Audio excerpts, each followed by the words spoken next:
Dear students, हम पढ़ रहे थे सेल ऑर्गेनेलीज के बारे में और इसी क्रम में आज हम पढ़ेंगे न्यूक्लियस या केंद्रक के बारे में। सेल ऑर्गेनेलीज में से केंद्रक की खोज रॉबर्ट ब्राउन ने 1831 से पूर्व की थी।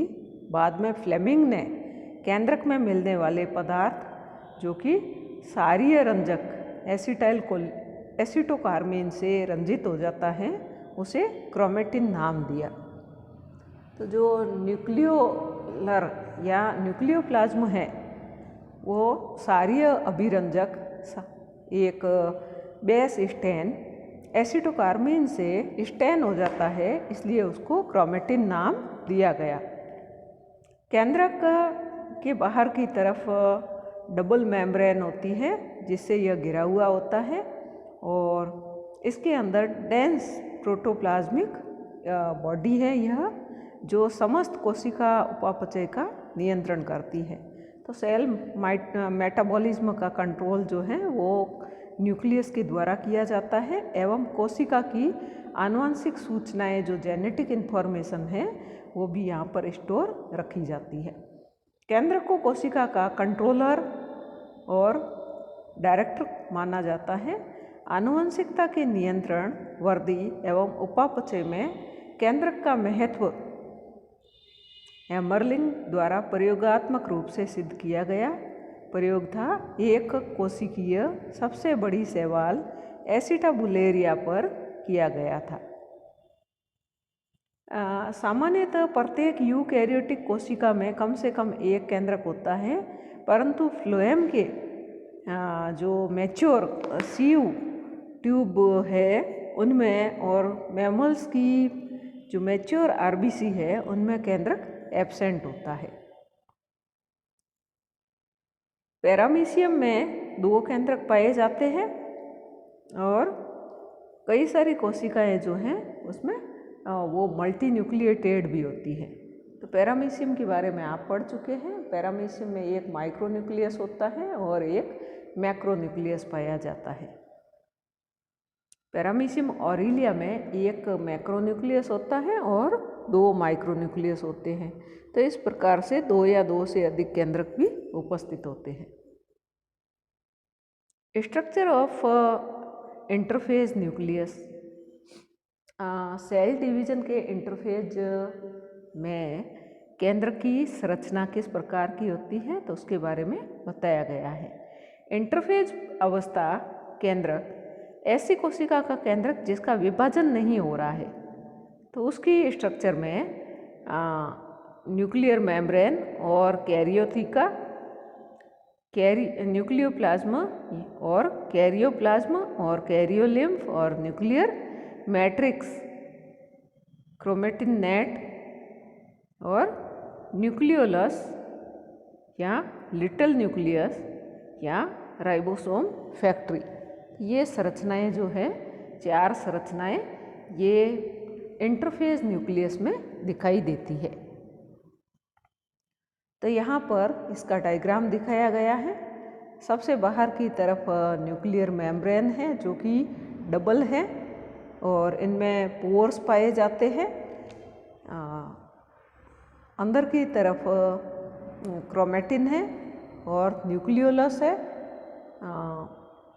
न्यूक्लियर लेमिना है, आउटर न्यूक्लियर मेम्ब्रेन्स हैं और इनर न्यूक्लियर मेम्ब्रेन है और पेरी न्यूक्लियर स्पेस है और बाहर की तरफ राइबोसोम्स है। Nuclear membrane electron microscope study से यह स्पष्ट होता है कि केंद्रक आवरण 2 समानांतर झिल्लियों से बना होता है जिनके बीच 10 to 50 नैनोमीटर का स्पेस पाया जाता है जिसे पेरी न्यूक्लियर स्पेस कहते हैं।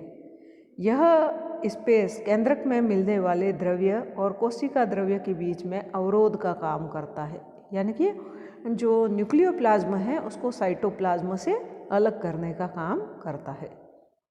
बाह्य झिल्ली जो है, आउटर मेम्ब्रेन जो है, सामान्यतः एंडोप्लाज्मिक रेटिकुलम के साथ में कंटिन्यूअस रहती है, जुड़ी हुई रहती है और इस पर राइबोसोम्स भी जुड़े रहते हैं। निश्चित स्थानों पर केंद्रक आवरण छिद्र बनने के कारण विच्छिन्न हो जाता है।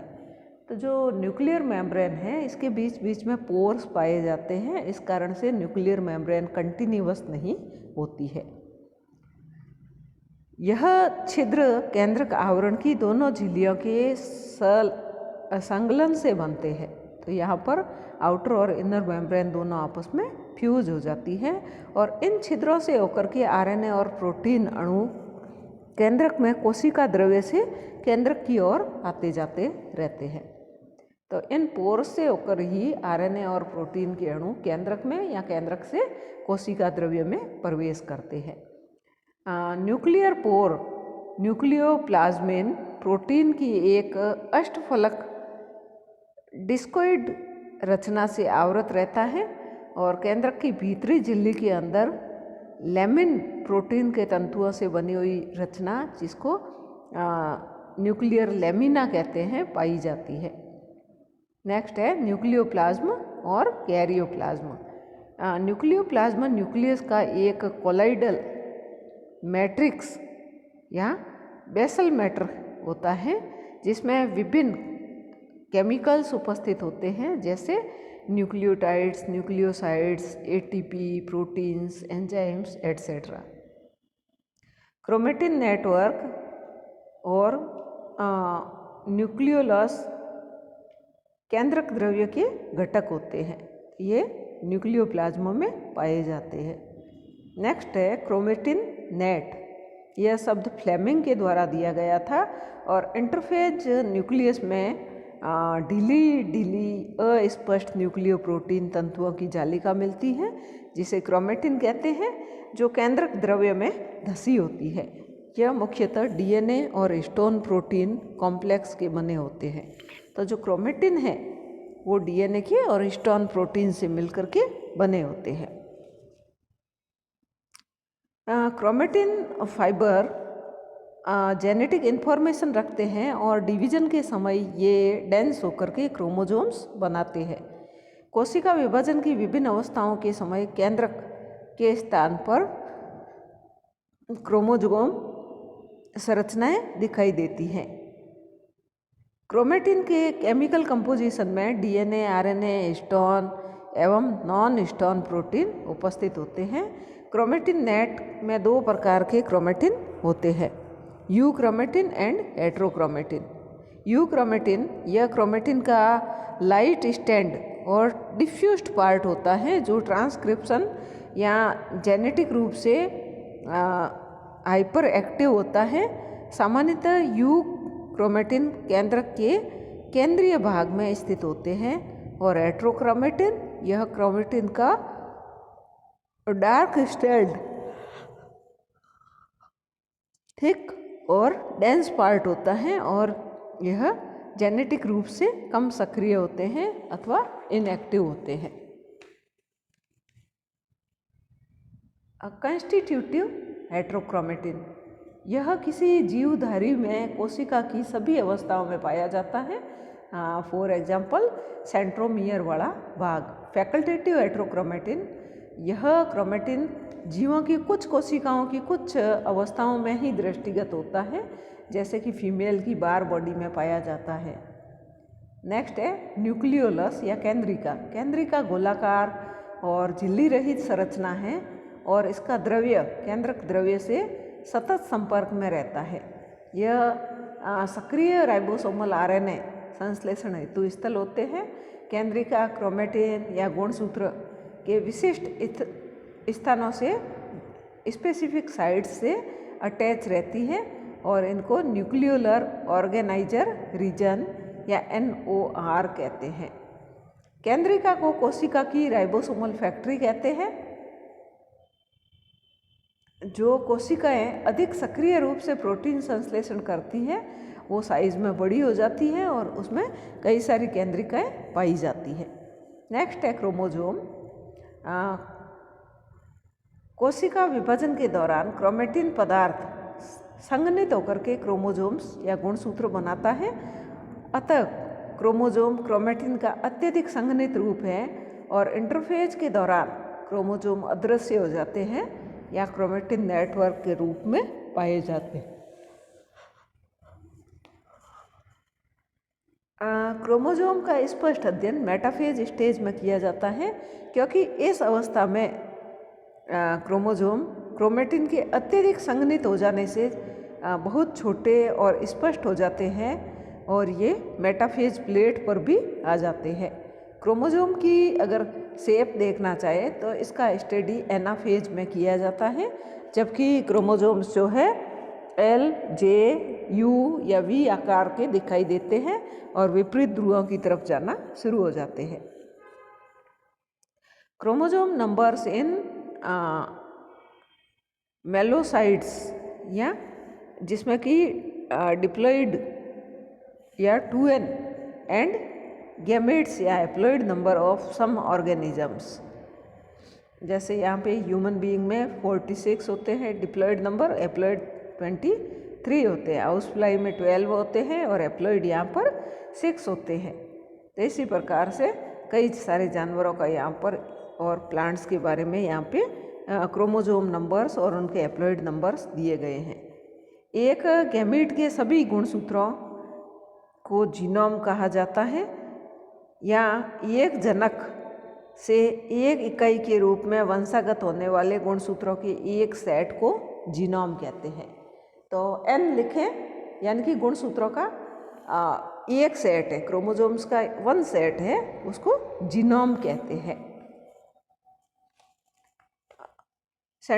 Types of chromosome on the basis of position of centromere. तो सेंट्रोमियर कहाँ पर स्थित है, इसके आधार पर गुणसूत्रों को निम्न प्रकारों में बांटा गया है। फर्स्ट है टीलोसेंट्रिक, जब सेंट्रोमियर अंत में या टर्मिनल पार्ट पर होता है या क्रोमोसोम के शीर्ष पर उपस्थित होता है, तो इस कंडीशन को टीलोसेंट्रिक कंडीशन कहते हैं। एक्रोसेंट्रिक, जब सेंट्रोमियर सब टर्मिनल या शीर्ष के निकट स्थित होता है। मेटासेंट्रिक, जब सेंट्रोमियर क्रोमोसोम के मिड पार्ट में स्थित होता है। एंड सब मेटासेंट्रिक, जब सेंट्रोमियर क्रोमोसोम के मिड पार्ट के थोड़ा सा हट करके होता है। आर्म रेशियो, एक गुणसूत्र में बड़ी भुजा के साथ में छोटी भुजा की लंबाई का अनुपात जो है वो आर्म रेशियो कहलाता है, जो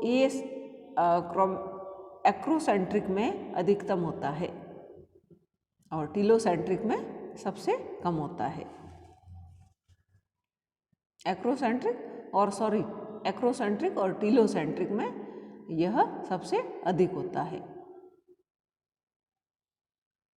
यहाँ पर कुछ क्रोमोसोम्स के ये दिखाए गए हैं सेंट्रोमियर की लोकेशन के आधार पर। ये सब मेटासेंट्रिक है, एक्रोसेंट्रिक है, नहीं पहला मेटासेंट्रिक है, दूसरा एक्रोसेंट्रिक है, तीसरा सब मेटासेंट्रिक है और चौथा है इसमें यहाँ पर सैटेलाइट्स दिखाए गए हैं, सेकेंडरी कंस्ट्रक्शन दिखाया गया है। कैरियोटाइप किसे कहते हैं, तो जीवों की प्रत्येक जाति की कोशिका के सभी गुणसूत्रों की विशिष्ट आकारिकी कैरियोटाइप कहलाती है और कैरियोटाइप का स्टडी मेटाफेज में किया जाता है। इसमें क्रोमोसोम नंबर्स, उनका शेप, सेंट्रोमियर की लोकेशन, आर्म की लेंथ, सेकेंडरी कॉन्स्ट्रक्शन और बेंडिंग पैटर्न को देखा जाता है। ईडियोग्राम, कैरियोटाइप का आरेखीय प्रदर्शन। ईडियोग्राम में गुणसूत्रों को आकार के घटते क्रम में व्यवस्थित किया जाता है और सेक्स क्रोमोसोम्स अंत में दर्शाए जाते हैं। ईडियोग्राम प्रत्येक जाति के लिए विशिष्ट होता है। स्ट्रक्चर ऑफ क्रोमोसोम्स, तो क्रोमोसोम्स की स्ट्रक्चर में क्रोमेटिड्स, सेंट्रोमियर और बाहर की तरफ पाई जाने वाले इसमें सेकेंडरी कॉन्स्ट्रक्शंस, सैटेलाइट्स, टीलोमियर आदि इसमें पाए जाते हैं। तो सबसे पहले है क्रोमेटिड। मेटाफेज स्टेज में प्रत्येक क्रोमोसोम दो बेलनाकार संरचनाएं जिन्हें क्रोमेटिड कहते हैं से बना होता है। दोनों सिस्टर क्रोमेटिड्स या लंबवत अर्ध गुणसूत्र एक सेंट्रोमियर से परस्पर जुड़े रहते हैं। एक क्रोमोसोम एकल क्रोमेटिड युक्त हो, जैसा कि एनाफेज या टीलोफेज में, या दो क्रोमेटिड युक्त जैसा कि प्रोफेज या मेटाफेज में हो सकता है। प्रत्येक क्रोमेटिड हिस्टोन युक्त डीएनए के एकल लंबे धागे से बना होता है और नॉन हिस्टोन प्रोटीन्स और आरएनए भी पाए जाते हैं। सेकंड है सेंट्रोमियर। तो प्रत्येक क्रोमोजोम दो अर्धगुणसूत्रों या दो क्रोमेटिड्स से बना होता है। एक क्रोमोजोम के दोनों क्रोमेटिड में एक संरचना के द्वारा जुड़े होते हैं जिसको सेंट्रोमियर कहते हैं। सेंट्रोमियर पर दो प्रोटीन डिस्क उपस्थित होती हैं जिनको काइनेटोकोर कहते हैं। काइनेटोकोर कोशिका विभाजन के दौरान क्रोमोजोम पर स्पिंडल्स के संलग्न होने के वास्तविक स्थल है। सेंट्रोमियर के क्षेत्र में गुणसूत्र अपने शेष भाग की अपेक्षा संकीर्ण होते हैं, अतः इसे प्राइमरी कॉन्स्ट्रिक्शन कहा जाता है। तो प्राइमरी कॉन्स्ट्रिक्शन तो जहाँ पे सेंट्रोमियर उपस्थित है वहाँ पर पाया जाता है, और सेकेंडरी कॉन्स्ट्रिक्शन जो है वो प्राइमरी कॉन्स्ट्रिक्शन के अतिरिक्त कुछ गुणसूत्रों पर अन्य संकीर्णन भी उपस्थित हो सकते हैं जिनको सेकेंडरी कॉन्स्ट्रिक्शन कहते हैं। ये कॉन्स्ट्रिक्शंस जो हैं अरंजित होते हैं और नियत स्थानों पर पाए जाते हैं। सेकेंडरी कॉन्स्ट्रिक्शन को एनओआर या न्यूक्लियोलर ऑर्गेनाइजर रीजन भी कहा जाता है। मनुष्य में 13, 14, 15, 21 और 22 जोड़ी गुणसूत्रों पर ये एनओआर या सेकेंडरी कॉन्स्ट्रिक्शन पाया जाता है। सैटेलाइट। एनओआर के पश्चात क्रोमोजोम का बचा हुआ जो छोटा भाग है सैटेलाइट कहलाता है। टीलोमियर। क्रोमोजोम्स में पोलैरिटी होती है और क्रोमोजोम्स के जो पोलर एंड्स है टीलोमियर्स कहलाते हैं। टीलोमियर एक क्रोमोजोम से अन्य क्रोमोजोम को संयोजित होने से रोकता है और टीलोमियर में गुआनिन क्षारक अधिक पाए जाते हैं, जैसे 5 एंड पर TTA, GGG और ये 3 एंड। तो इस प्रकार से ये अब जुड़े हुए होते हैं। क्रोमोजोम के टीलोमियर भाग का निर्माण एंजाइम टीलोमरेज के द्वारा होता है जो कि एक राइबोन्यूक्लियो प्रोटीन है, और टीलोमियर जीवधारी को एजिंग के साथ में छोटा होता जाता है। तो यह एजिंग की प्रोसेस को कंट्रोल करता है और उम्र के साथ साथ इसकी साइज जो है वो छोटी होती जाती है। Thank you.